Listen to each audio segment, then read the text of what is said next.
जब तक जय भीम की तरफ नहीं आओगे, जब तक 85 की बात नहीं करोगे, तब तक इस देश का प्रधानमंत्री नहीं बन सकते।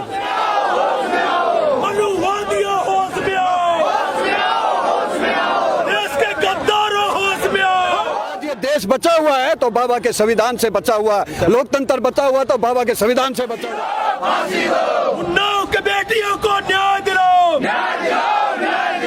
रेपिस्टों को फांसी दो। आज मेरे साथ है आरएस यादव जी। यादव जी, आज आपसे एक सवाल रहेगा कि आज जो यादव समाज है वो बहुत ज्यादा कर्म कांडों में उलझा हुआ है, लेकिन अगर वही हम देखें, आज सत्ता पर एक ऐसी सरकार काबिज है जो कि हिंदू राष्ट्र की स्थापना करने की तरफ अग्रसर है, तो इस पर आप क्या कहेंगे कि कहीं ना कहीं यादव समाज उनको समर्थन कर रहा है? कह रही है कि यादव समाज कहीं न कहीं कर्मकांडों के अंदर आज भी जो है ब्राह्मणवादियों का शिकार है, इसमें कोई दो राय नहीं है। लेकिन यदुवंशी महासभा एक ऐसा संगठन है, देश के 26 करोड़ यादवों को उस पाखंड, अंधविश्वास और रूढ़िवादिता और ब्राह्मण समाज द्वारा चलाए गए तमाम षड्यंत्रों को विरोध करता है और एक मैसेज देना चाहता है अपने यादव समाज के लोगों को आपके चैनल के माध्यम से।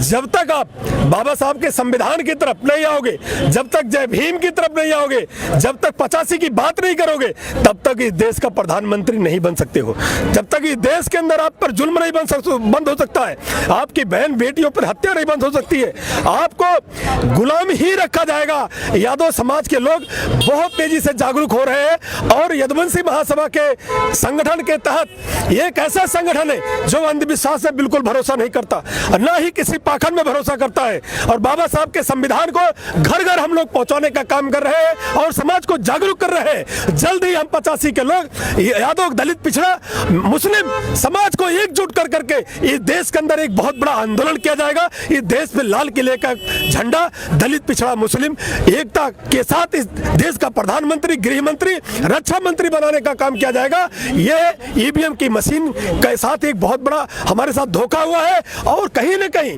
देश के दलित, पिछड़े, यादव, मुस्लिम नेता जो हमारे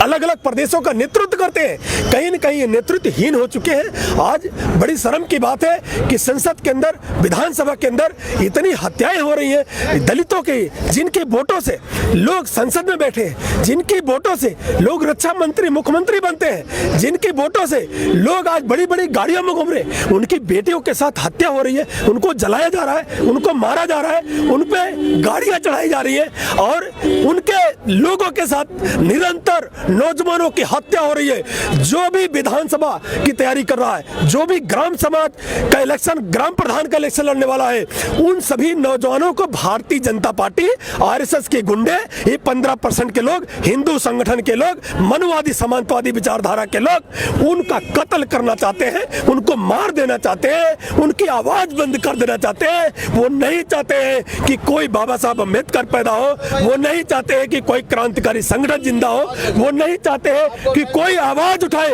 इनके खिलाफ आवाज उठाने के, आवाज उठाने वालों की आवाजें बंद कर दी जा रही है। प्रधानमंत्री आ गए हैं, लेकिन बाबा साहब का जो संविधान था, जो देश के सभी लोगों के लिए था, सम्मान उन्होंने संविधान बनाया था। 14 से लेकर 19 तक अगर देश का संविधान इस जंतर मंतर पर जलाया गया है और आए दिन उस संविधान को तार तार और तोड़ा जा रहा है, तो वो नरेंद्र मोदी की सरकार के अंदर तोड़ा जा रहा है। कहीं ना कहीं आज हमें बाबा साहब के संविधान को भी बचाना है और ये फास्ट कोर्ट जल्द से जल्द इसलिए काम नहीं करती क्योंकि आज 14 से लेकर अब तक जितने भी फर्जी इनकाउंटर, हत्या हुई हो या जितने भी रेप हुए हैं, वही सामंतवादी, मन्नुवादी लोगों ने और वही सेंटर में बैठे हुए सांसदों ने, वही उत्तर प्रदेश के योगी और मोदी के सरकार के कुलदीप सिंह सेंगर के नेतृत्व में, चाहे चिन्मय आनंद जी हो, चाहे वो कुलदीप सेंगर हो, तमाम इस देश के अंदर भाजपा के एमएलए और एमपीओ के ऊपर जो रेप के केस हैं, अगर कहीं ये फास्ट कोर्ट जल्द से जल्द काम करना शुरू कर दिया तो सबसे पहले सत्ता में बैठे हुए सांसद और उत्तर प्रदेश हो या बिहार हो,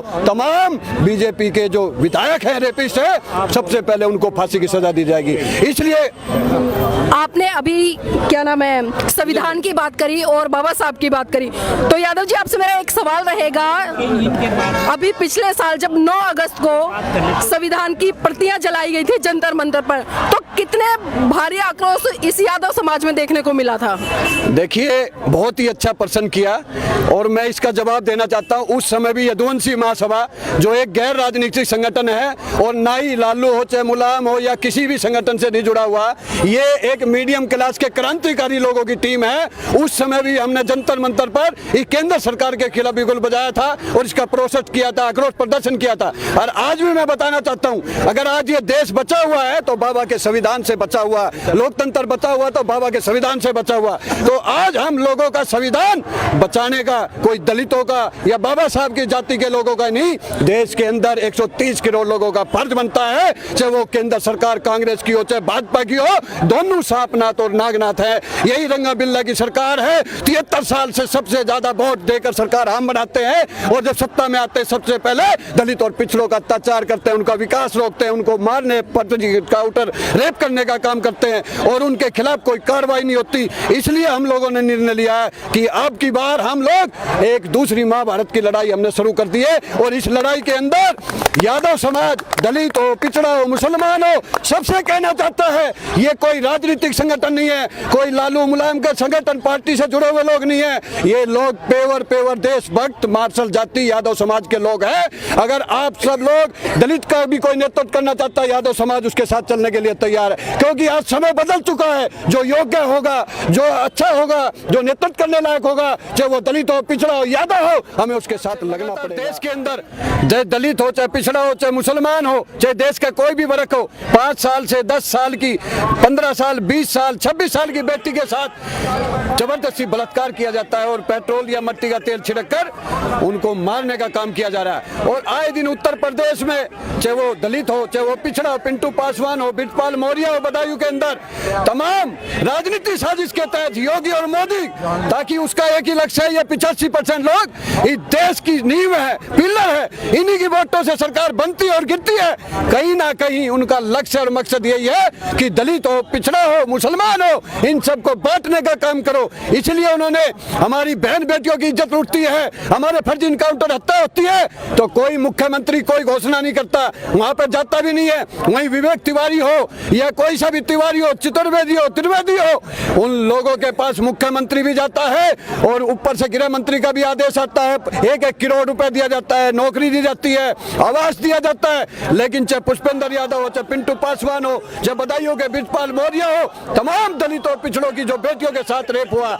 किसी को भी आज तक सजा देने का काम नहीं किया, किसी को भी आज तक जो है उसको कोई भी 1 करोड़ हो या 50 लाख देने का काम नहीं किया और उसके अलावा कहीं नौकरी देने का काम नहीं किया। उनका मकसद यही है कि इनके अंदर इतना डर पैदा कर दो कि ये सब एकजुट ना हो और हम लोग इस देश पर अंग्रेजों की तरह ब्रिटिश हिटलर शाही करके और राज करें। लेकिन उनको ये नहीं पता अंग्रेजों को भगाने वाले भी यही दलित और पिछड़ा यादव लोगों ने भगाया था और आज फिर से ये ब्रिटिश हिटलर शाही जो 2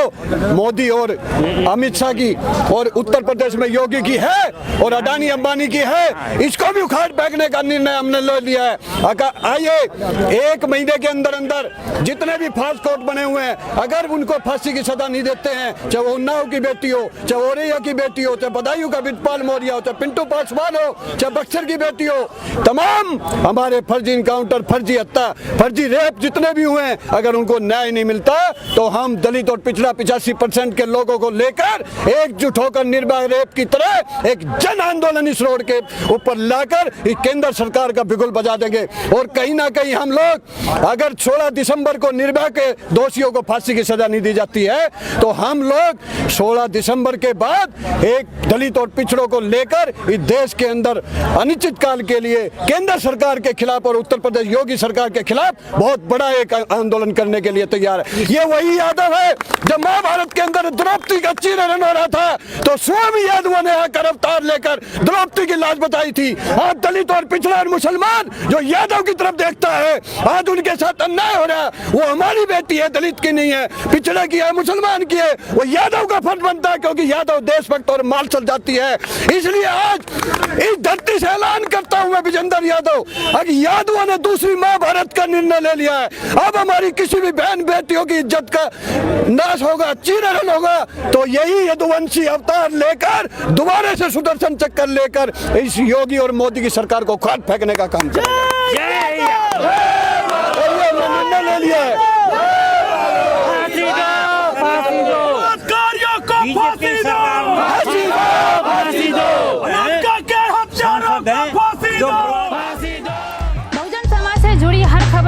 के लिए बहुजन टीवी को लाइक कीजिए, सब्सक्राइब कीजिए और शेयर कीजिए।